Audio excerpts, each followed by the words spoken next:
অসমৰ বাহিৰৰ ৰাজ্যসমূহৰ থকা মানুহৰ মুখত এই ৰেচিপিবিধ প্ৰায়ে শুনো। হেল্ল' নমস্কাৰ বন্ধু বান্ধৱীসকল, কি খবৰ আপোনালোকৰ? খবৰ নিশ্চয় ভাল, মোৰ খবৰো ভাল। মই অন্য কুকিং ভিডিঅ'লৈ আপোনালোকক স্বাগতম জনালোঁ। আজি ৰাজমাৰ চাউলৰ ৰেচিপি এটা লৈ আহিছোঁ। তাৰ বাবে মই ইয়াত অকণমান ৰাজমাহ লৈছোঁ আৰু ইয়াক মই 8 ঘণ্টাৰ সময়ৰ বাবে তিয়াই ৰাখিছিলোঁ।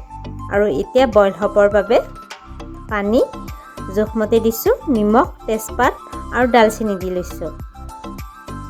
তাৰ পাছত ইয়াত দিবলৈ 2টা বিলাহী লৈছোঁ আৰু এটা পিঁয়াজ লৈছোঁ আৰু মিহি মিহিকৈ কাটি লৈছোঁ। এই ৰেচিপিবিধ অসমৰ বাহিৰত যেনে পাঞ্জাৱ, দিল্লী আদি মানুহৰ মুখত প্ৰায়ে শুনো। সেইবাবে ময়ো বনালোঁ।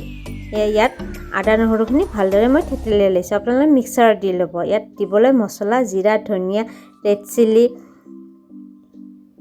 গৰম মছলা আদি মছলাসমূহ লৈ লৈছোঁ। আৰু এতিয়া কেৰাহী এটা গৰম হোৱাৰ পাছত ইয়াত মিঠাতেল লৈ লৈছোঁ। আপোনালোকে ইচ্ছা কৰিলে বাটাৰ লৈ ল'ব। আৰু তাত তেলখিনি গৰম হোৱাৰ পিছত গোটা জিৰা আৰু শুকান জলকীয়া দি লৈছোঁ। অসমৰ বাহিৰৰ মানুহৰ মুখত প্ৰায়ে শুনিছিলোঁ যে ৰাজমাহ চাউল বহুত টেষ্টি হয় ৰেচিপিটো। ৰাজমাহ চাউল। সেইবাবে ময়ো ভাবিলোঁ এবাৰ ময়ো বনাই চাওঁ। আৰু এবাৰ বনাই চাওঁতে খাবলৈ বিৰাট সোৱাদ হৈছিল। সেইবাবে আপোনালোকৰ ওচৰতো এই ৰেচিপিটো আগবঢ়ালোঁ। এতিয়া কাটি থোৱা পিঁয়াজখিনি দি ভালদৰে ভাজি লৈছোঁ। আৰু ৰঙচুৱা হোৱাৰ পিছত ইয়াত আদা নহৰু দি লৈছোঁ। একেবাৰে একজেক্ট নহ'ব পাৰে তেওঁলোকে বনোৱা ৰেচিপিৰ দৰে, তথাপিও বনাব চেষ্টা কৰিছোঁ। কিবা যদি ভুল হয় আপোনালোকে জনাই দিব। এতিয়া ইয়াত বিলাহীখিনি দি লৈছোঁ আৰু বিলাহীখিনি সোনকালকৈ সিজাৰ বাবে নিমখ অকণমান দি লৈছোঁ। আৰু ৰঙৰ বাবে হালধি, জিৰা, ধনিয়া, ৰেড চিলি মছলা, গৰম মছলা, মিট মছলা আদি সকলোবোৰ মছলা এনেদৰে মই ভাজি ল'ম।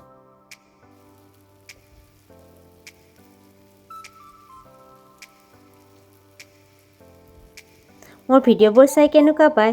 যদি ভাল পায় লাইক এটা কৰি দিব আৰু যিসকলে নতুনকৈ চাই আছে ছাবস্ক্ৰাইব কৰি দিব। যিহেতু মোৰ চেনেলটি নতুন, মোৰ চেনেলটি আগবঢ়াবলৈ আপোনালোকে সহায় কৰিব বুলি আশা থাকিল। এতিয়া ইয়াত বইল ৰাজমাহ অকণমান দি লৈছোঁ। যিহেতু আলু নিদিওঁ সেইবাবে ইয়াত বইল ৰাজমাহখিনি দি লৈছোঁ। দিলে আপোনালোকৰ আঞ্জাখন বা তৰকাৰীখন গোটা হ'ব। এয়া মোৰ ৰাজমাহখিনি কি ধুনীয়াকৈ সিজি গৈছে। এতিয়া এই মছলাখিনি অকণমান ঠাণ্ডা হোৱাৰ পিছত মই মিক্সি জাৰ এটাত এইখিনি মই ভালদৰে পিচি ল'ম।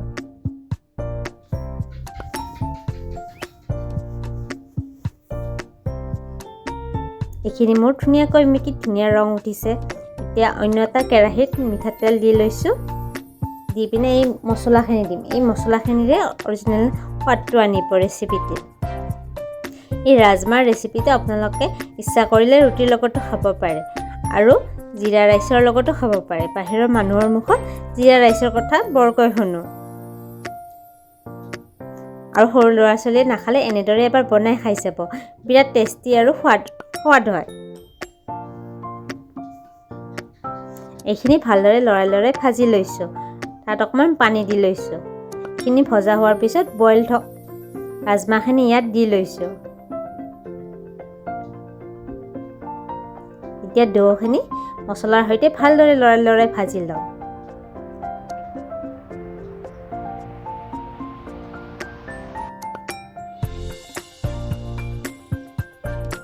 আপোনালোকে ইয়াত ক্ৰীম আৰু বাটাৰ ব্যৱহাৰ ইচ্ছা কৰিলে কৰিব পাৰে। মই গৰমৰ বাবে ইয়াত বাটাৰ আৰু ক্ৰীম ব্যৱহাৰ নকৰিলোঁ।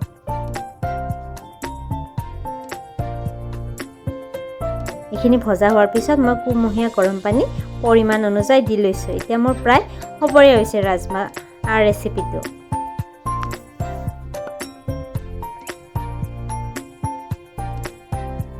দেখিবলৈ কিমান ধুনীয়া হৈছে, খাবলৈও সোৱাদ হয়।